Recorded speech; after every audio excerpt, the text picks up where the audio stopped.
सभी भाइयों को जय श्री कृष्ण।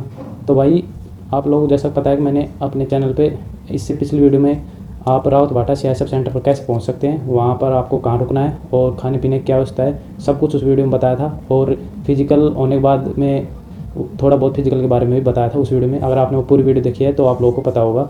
और फिर भी उसमें कुछ ऐसे सवाल आ रहे हैं जिनके जवाब मैंने उसी वीडियो में दे दिए थे, फिर भी कमेंट कर रहे हैं आप लोगों में से कुछ। तो आप शायद उन्होंने पूरी वीडियो नहीं देखी, तो प्लीज़ उस वीडियो को पूरा देखना। और मुझे लगा जो उस वीडियो में मैंने नहीं बताई चीज़ें नहीं बता पाया था, तो वो इस वीडियो के अंदर मैं आप लोगों को क्लियर करने वाला हूँ। तो इस वीडियो को देखने के बाद में आप लोगों को कोई और वीडियो देखने की जरूरत नहीं पड़ेगी। आपके सभी डाउट इस वीडियो में क्लियर हो जाएंगे फिजिकल से रिलेटेड कि कैसे क्या हो रहा है वहाँ पर भी और सभी जगह कैसे हो रहा है। तो चलिए फिर आज इस वीडियो को शुरू करते हैं। शुरू करने से पहले आप लोगों को बता दो, अगर आपको वीडियो अच्छा लगे तो प्लीज़ इसे लाइक करना और चैनल पर नए हो तो चैनल को सब्सक्राइब कर लेना और इस वीडियो को हो सके तो शेयर भी कर देना। तो चलिए फिर आज की इस वीडियो बना फटाफट से शुरू करते हैं। तो भाई सबसे पहले तो मैं आप लोगों को बता दूं, आप लोगों में से काफ़ी लोग पूछ रहे थे कि वहाँ पर रावत भाटा में धर्मशाला कहाँ पर है जहाँ पर मैं रुका था। तो भाई मैं आप लोगों को बता दूँ, रावत भाटा में जहाँ पर आपको बस उतारेगी वहाँ से 200 से 300 मीटर की दूरी पर ही धर्मशाला है। आप किसी से पूछ सकते हैं वहाँ पर। दक्षिण साइड में ये और बता देता हूँ, दक्षिण साइड में सड़क जो नीचे की साइड आती है वहाँ पर 200 से 300 मीटर चलने पर लेफ़्ट साइड आपको धर्मशाला मिल जाएगी और सिर्फ 30 रुपये में आप वहाँ पर रात को ठहर सकते हो।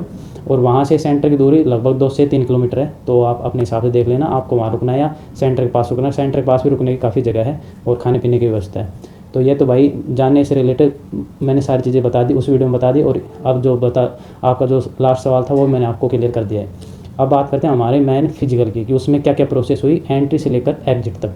तो चलिए फिर हम शुरू करते हैं एंट्री से। तो एंट्री के टाइम पे आपके पास सबसे पहले तो आप लोगों को 5 बजे जो है वहाँ पर लाइन में लगा दिया जाएगा, मतलब 5 बजे एंट्री आपकी शुरू हो जाएगी। और सिस्टम ये है कि जो पहले जाएगा उसको पहले एंट्री मिलेगी। ऐसे नहीं है कि रोल नंबर वाइज या सीरियल नंबर वाइज आपको एंट्री देगा, ऐसा कुछ नहीं है। तो आपको पहले जाना है जिससे कि आपका पहले बैच में नंबर आए, बाद में धूप हो जाती है इसलिए।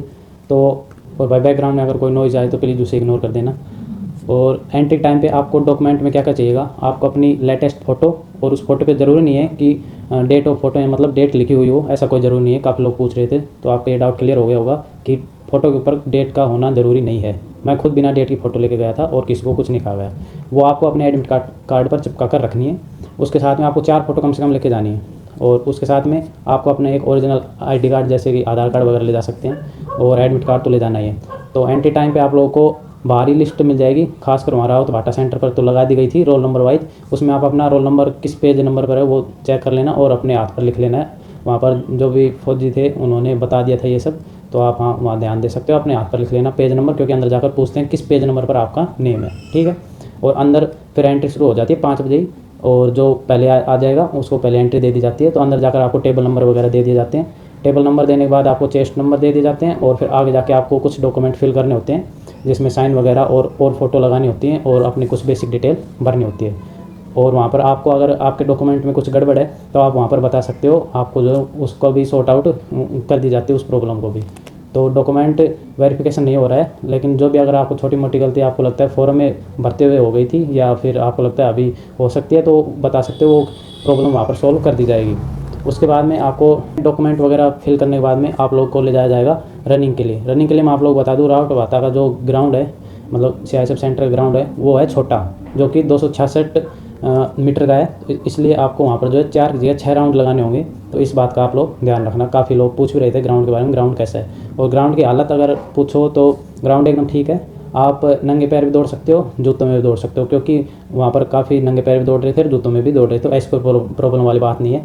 थोड़े बहुत कंकर हैं जो कि ज़्यादा दिक्कत नहीं देंगे, कंकर भी है, थोड़ी बहुत मिट्टी भी है। तो ऐसा कुछ नहीं है कि बिल्कुल ख़राब है या बिल्कुल प्लेन है, ऐसा कुछ नहीं है, मिक्स है एक तरीके से। तो भगने में वहाँ पर कोई दिक्कत नहीं होगी।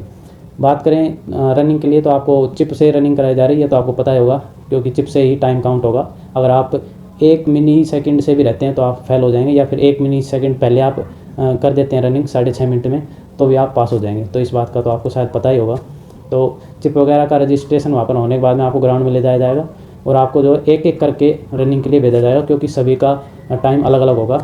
तो इसलिए सबको एक साथ ना भेजकर एक एक करके भेजा जाएगा रनिंग के लिए, तो सभी आगे पीछे हो जाते हैं फिर बाद में। तो ग्राउंड का मैंने आपको बता दिया।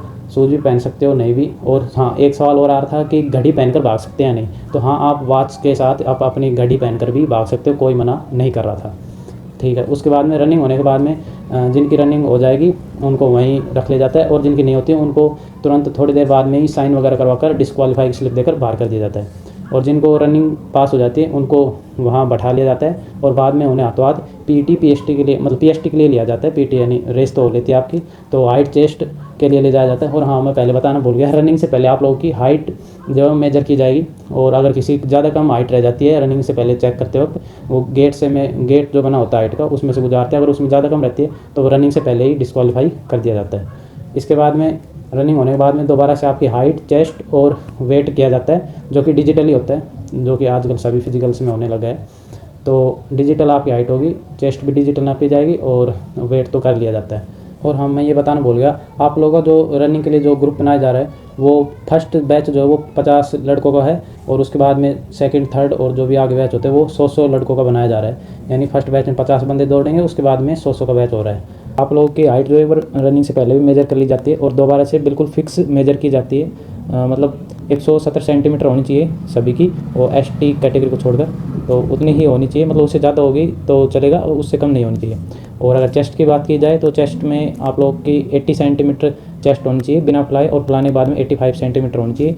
और एसटी कैटेगरी में आप जो है आपकी जो है 77 सेंटीमीटर बिना फुलाए, और फुलाने के बाद में 82 सेंटीमीटर मिनिमम होनी चाहिए।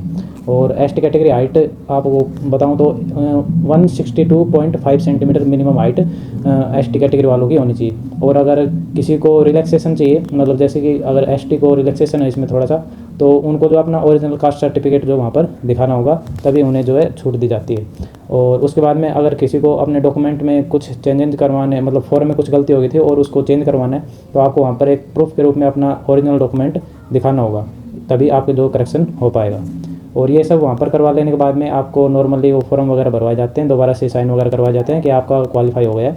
और क्वालिफाई जो करते हैं पूरा फिजिकल, उनको कोई स्लिप वगैरह नहीं दी जाती, और जो डिस्क्वालीफाई होते हैं उनको हाथों हाथ डिस्क्वालीफाई की स्लिप देकर बाहर कर दिया जाता है। अगर कोई रनिंग में डिस्क्वालीफाई होता है तो उसको स्लिप के अंदर टाइमिंग नहीं दी जा रही है कि भाई आप इतने टाइम से फेल हुए, ऐसा कुछ नहीं है, सिर्फ स्लिप में लिखा हुआ है नॉट क्वालिफाई। तो इस तरीके से आपका फिजिकल हो रहा है। और एक भाई मतलब काफ़ी भाई ऐसे भी पूछ रहे हैं कि बैक डेट वालों का हो रहा है या नहीं हो रहा है, तो भाई इसके लिए मैं कंफर्म नहीं कर सकता। हमारे उस सेंटर पर किसी ने कंफर्म ऐसा बताया नहीं कि बैक डेट वालों को लेंगे या नहीं लेंगे। मतलब प्रॉपरली पूछ रहे थे काफ़ी बच्चे, लेकिन प्रॉपर किसी को भी जवाब नहीं दे रहे थे वहाँ पर, तो मैं नहीं कह सकता उस चीज़ के बारे में।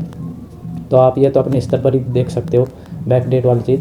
और वैसे अगर मैं पहले काफ़ी मैंने फिजिकल दिए, अगर उनके हिसाब से बताऊं तो बैक डेट वालों को ले लेते हैं काफ़ी सेंटर पर। वो अपने अपने अलग अलग सेंटर के अलग अलग होता है, तो उनके ऊपर खुद पे डिपेंड होता है कि लेंगे या नहीं लेंगे। तो भाई उसके बारे में ज़्यादा कुछ नहीं कह सकता। और फोटो वगैरह के बारे में मैंने आपको बता दिया। और डॉक्यूमेंट में आपको सिर्फ ये 3 ही चीज़ चाहिए, इसके अलावा आपको कुछ नहीं चाहिए।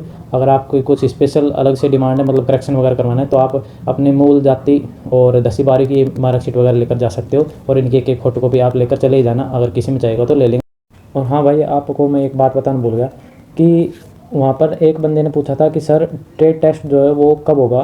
तो वहाँ पर कोई एक एसआई थे, एएसआई थे, उन्होंने बताया था कि ट्रेड टेस्ट इस बार रिटर्न के बाद होगा। उन्होंने तो वहाँ पर यही बात कही थी। तो मैं आप लोग बता दूँ कि ट्रेड टेस्ट फ़िलहाल के लिए, मतलब जो उन्होंने कहा था वही बता रहा हूँ आपको, तो कि रिटर्न के बाद बता रहे हैं ट्रेड टेस्ट कमेंट्स कंप्लीट करके आपको जो वहाँ से रवानगी दे देते हैं। मतलब आपको जल्दी ही वहाँ से छोड़ दिया जा रहा है रावत भाटा सेंटर पर। तो मुझे लगता है मैंने आपके लगभग सभी सवालों के जवाब दे दिए हैं। और अगर मैं कोई सवाल भूल रहा हूँ, मेरे ध्यान नहीं आ रहा है, तो आप मुझे कमेंट करके बता सकते हो। आप उन सवालों का जवाब मैं कमेंट में दे दूँगा। अब और वीडियो मुझे नहीं लगता बनाने की कोई ज़रूरत है। तो अगर आपको वीडियो अच्छा लगा तो प्लीज़ इसे लाइक कर दीजिएगा, और चैनल को जल्द सब्सक्राइब नहीं किया तो जल्दी से सब्सक्राइब कर लीजिए। मैं मिलता हूँ आपको ऐसे एक और न्यू इंटरेस्टिंग वीडियो, तब तक के लिए गुड बाय।